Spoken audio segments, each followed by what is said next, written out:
There's rivalry in the air in 15 minutes in Chelworth.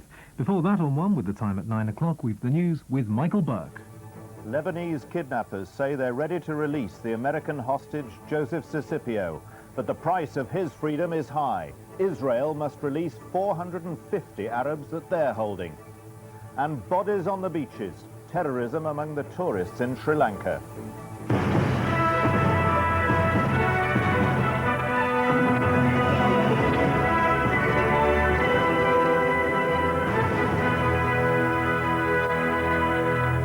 Good evening. Lebanese terrorists have offered to release the American hostage Joseph Scipio. They sent a handwritten message to a Beirut newspaper, authenticated by a photograph of a second American hostage, Edward Tracy. The price they've set is high. In return for releasing Joseph Scipio, they want the Israelis to free Sheikh Obeid, who they kidnapped 10 days ago, and release 450 other Arab prisoners, and let 55 Palestinians they've deported from the occupied territories return home. This offer did not come in time for this morning's Israeli cabinet meeting, but it has been stressed here today that the Israelis will not comment on any public statement from the Hezbollah, and that negotiations will be in private, not in public. We have a statement today. We had a different statement yesterday. I'm convinced that we are still going to have another one tomorrow. I think it would be unwise to answer all these statements. Tonight's communication offers the release of Joseph Scipio, who has had a death sentence from his kidnappers postponed while the talking starts, and the release of American author Edward Tracy, who was kidnapped 3 years ago. The return by the Israelis of Sheikh Obeid would also be part of the deal, as would the release of prisoners such as these men charged in connection with the Palestinian uprising. The Shiite kidnappers want 300 of them to be set free. Earlier, Israeli Deputy Foreign Minister Benjamin Netanyahu said he was cautious but still optimistic. We've proposed that all Western hostages, including our own POWs, be released in exchange for all the Shiite prisoners that we hold, including Sheikh Obeid. That offer still stands. It's premature today to say exactly where and what has happened to all the hostages. What we do know is we finally have an opportunity to secure the safe release of those who are alive. And we welcome the opportunity to find out in the last week that some of them that we didn't know about, we now know are safe and alive. In Damascus, the UN's Marek Golding met Shiite Amal leader Nabi Berri, whose organization holds one of the kidnapped Israeli soldiers. Mr. Berri said an exchange of these soldiers could not take place. At Jib Chit in South Lebanon, this is the family of Sheikh Abdul Karim Obeid, his wife, his baby son, awaiting developments in the complex dialogue to exchange the Sheikh and others for all the Western hostages. So the Israelis expect statements and public offers such as this one tonight to be daily affairs, and they're unlikely to make much comment. They still say that negotiations which would take place via Red Cross mediators have not started, since Hezbollah has made no official reply to their initial offer. Tonight the indications are good, but there's by no means any sign of a conclusion. Michael Macmillan, BBC News in Jerusalem. So far, there's been no official American response to the latest developments in the hostage crisis. But the signs are that the Bush administration is sticking to its policy of not doing any deals with the kidnappers. President Bush left the White House on Friday, the news of the offer of a hostage swap not enough to bring him back ahead of his scheduled return later tonight.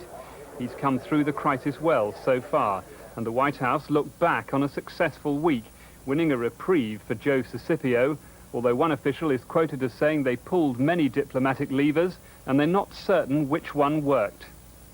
But they are certain of one thing: there will be no trade for the hostages and no negotiations with terrorists or kidnappers. It's a policy repeated today and derided by Israel, who'll stop at nothing for their prisoners held in Lebanon. This on American television. We are ready to negotiate. We look at the war against terrorism as a prolonged one. We feel moral responsibility to the Israeli soldiers to do it. If they'll decide to negotiate, we are ready. American warships are still on standby in the Mediterranean, one side of America's response as they try to stay out of deals on the hostages. David Loyne, BBC News, Washington. The Sri Lankan government says 100 people have died in political violence on the island over the last 48 hours. Most of the dead were apparently Tamil rebels shot by Indian troops, but 30 were from the Sinhalese majority, killed, according to the government, by nationalist extremists who are trying to seize power. However, the government itself appears to be behind some of the latest atrocities. The Sri Lankan government seems incapable of effective action. On the capital's main tourist beach this morning, 6 bullet-ridden corpses. Local residents heard the shots at 3 a.m. One victim survived long enough to describe men in uniform taking him from his village 30 miles away. Army death squads are suspect, murdering usually innocent civilians in their hunt for nationalist JVP militants. And 250 miles north, the government has virtually no influence in the Tamil areas. For 2 weeks, it's failed to run trains to Jaffna. The JVP plants mines. Real control in the north and east of the island lies with the Indian Army. And even though they are thick on the ground, after 2 years, they're still having savage battles with the Tamil Tigers, whose activities they fail to suppress. If and when all the Indian troops were to leave, there is no sign of a unified Tamil community. The various factions would be likely to fight rather than argue democratically.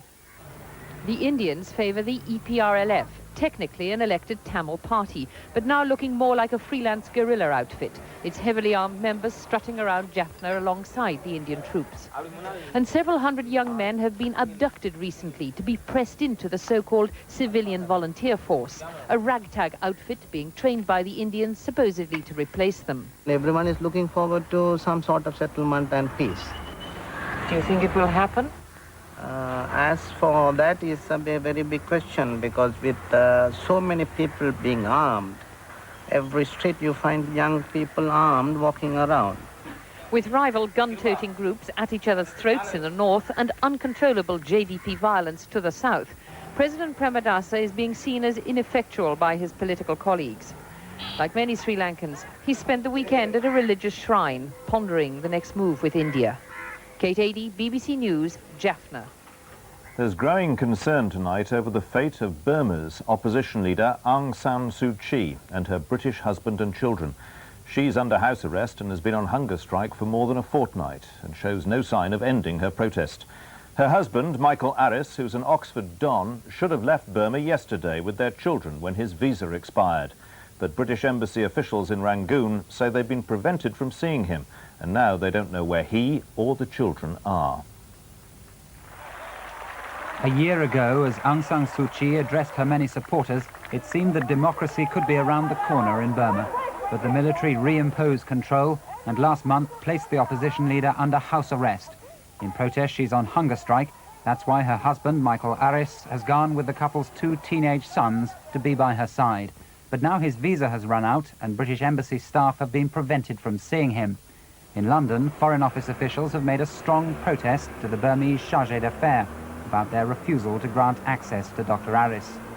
At Wolfson College in Oxford, where Dr. Buerk is a research fellow, colleagues have been calling for support for his case. They've heard nothing from him since he left last month to join his wife. He asked for, and we've given him leave of absence for this academic year, so that he could be with his wife in Burma. He felt very strongly that she'd been a great support to him in his academic career in Oxford, and that it was his duty to be with her in Burma at this time. The fellows of Wolfson College intend to stay in touch with the Foreign Office. They hope eventually a British diplomat will be allowed to see Dr. Buerk and his wife. And in the longer term, they hope his wife will be allowed to continue her political career and Dr. Buerk will be able to return to Oxford. In South Africa tonight, church leaders have challenged the government over next month's elections, in which black people have no vote. At a service in Cape Town, they deliberately broke the restrictions on them by South Africa's emergency laws. The most serious and dramatic challenge to the South African government in 3 years' rule by emergency decree. Not a riot, but a church service led by 20 key anti-apartheid organisers, all determined to break restrictions against them. Banned from speaking to more than 10 people, all under nighttime house arrest. But in church and well after dark, with Archbishop Tutu and the Reverend Alan Boesak to support them, within minutes all 20 had broken the orders against them comprehensively. I am not allowed to address more than 10 people.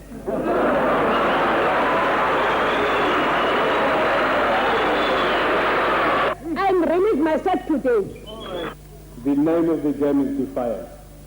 Commander, I stand here humbled by you, really humbled by you, and saying I commit myself to supporting you. Police took no immediate action, but now the government must decide, arrest or ignore. Either course could cost votes from white electors next month, and that's cause for opposition celebration. James Robbins, BBC News, Cape Town. Sorry about the sound quality on the satellite from South Africa.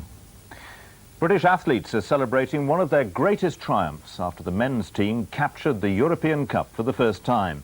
Today's victory in Gateshead over such powerful teams as the Soviet Union and East Germany also ensured that Britain will make a first appearance in the World Cup finals in Barcelona. Not since the emergence of Coe and Ovett has British athletics possessed such rich promise, potential already being realised by hurdler Colin Jackson, whose early victory provided the perfect start to what was to be a memorable day. In the 800 metres, Tom McKean was under pressure to produce Britain's 8th win of the competition as two athletic superpowers, the Soviet Union and East Germany, were rapidly accumulating points in the field events. He responded with a performance that left behind the field and memories of his disastrous disqualification at the Seoul Olympics. By the time John Regis stormed down the straight to take the 200 metres gold, a first European Cup victory was within grasp. And Jack Buchner's unselfish run to come second in the 5,000 not only broke the Soviet and East German challenge, it ensured qualification for the World Cup final. Such a day, though, deserved a triumphant climax. The 400 metres relay team duly delivered it. Brian Whittle crowning a day that promises so much, not just for Barcelona this year, but for the Barcelona Olympics in 1992. The American Kevin Schwantz has won the British 500cc motorcycling Grand Prix at Donington Park.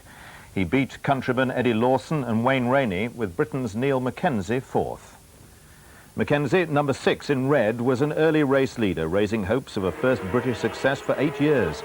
But Schwantz, who has a habit of either winning or crashing, quickly retook the lead and was never caught. Eddie Lawson provided the only real challenge. Second place behind Schwantz enabled him to cut Wayne Rainey's championship lead to 6.5 points. Cricket and Lancashire are the new leaders of the Refuge Assurance Sunday League. They overtook Essex after Mike Watkinson's impressive bowling set up their win over Gloucestershire. Alex Stewart was the day's top scorer. His 119 ensured an easy win for Surrey over Glamorgan. There were also wins for Worcestershire, who beat Essex, Northamptonshire, Hampshire, Kent, Somerset and Sussex. The results mean that the top of the table now looks like this. Lancashire are 2 points clear of Essex with the game in hand. Worcestershire and Surrey stay in contention. Hundreds of mongrels went through their paces at the alternative dog show Scruffs today.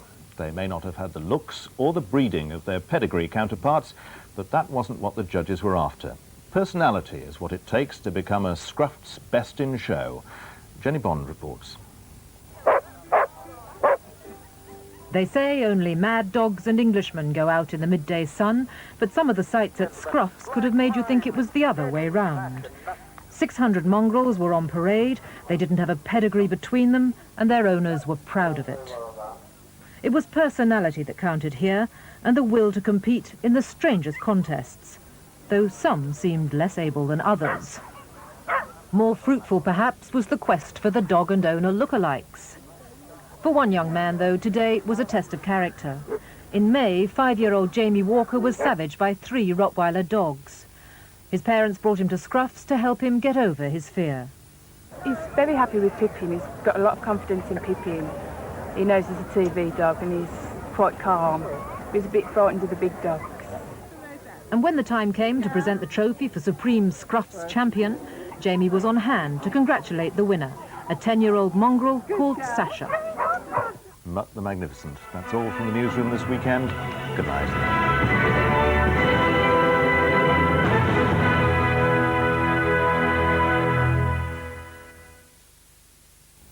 A very good evening to you. There's some quite disturbed weather around Bermuda at the moment, with Hurricane Dean fairly close by. And certainly in this country we're going to turn a lot cooler and much more unsettled through this week as we get these weather fronts pushing their way in. It looks as though this little low during Tuesday and Wednesday will get deeper and push its way in, bringing some quite heavy rain during Wednesday in from the southwest, and incidentally making it fairly interesting for those still on the fast net race. One or two showers still around through this evening and tonight. I've noticed one or two fairly heavy ones over the Welsh mountains this evening, and some of these thunderstorms over France getting pretty close to that southeastern coast. Many places dry though, and quite a mild night with just very light winds. And then as we go through into tomorrow, the far northern part of Scotland staying rather cloudy.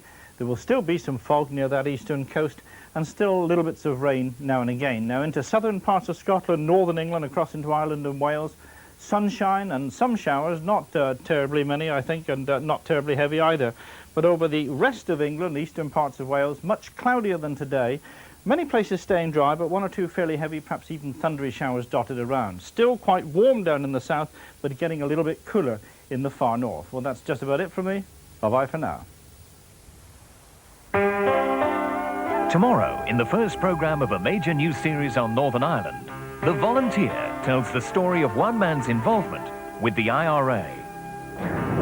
When you're standing beside a flat bomb, you are quite nervous.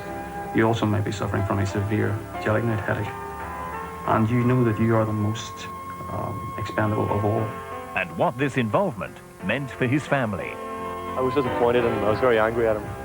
I was angry at him for putting myself through this and putting my mother through this.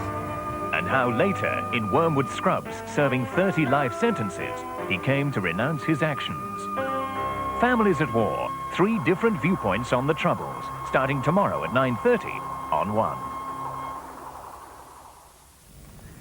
Well, over on 2 in a moment, there are highlights of today's motorcycle Grand Prix from Donington with Roger Burnett and Murray Walker. Here on 1 in 55 minutes, the slightly more sedate atmosphere of Winchester Cathedral is the venue for the first in a new series of concerts presented by Paul Eddington. Cathedral Classics is at 10:10. First on 1, we've part 5 of our drama series, Chelworth. A year has passed since the Hinchams moved into Chelworth. Keith Shedden, Michael's rival for Virginia's affections, has departed to Canada, and Michael's daughter Tish is well on the road to recovery from the car crash which ended her disastrous night on the tiles in London. It's time for Michael to face up to the social obligations which go with his position.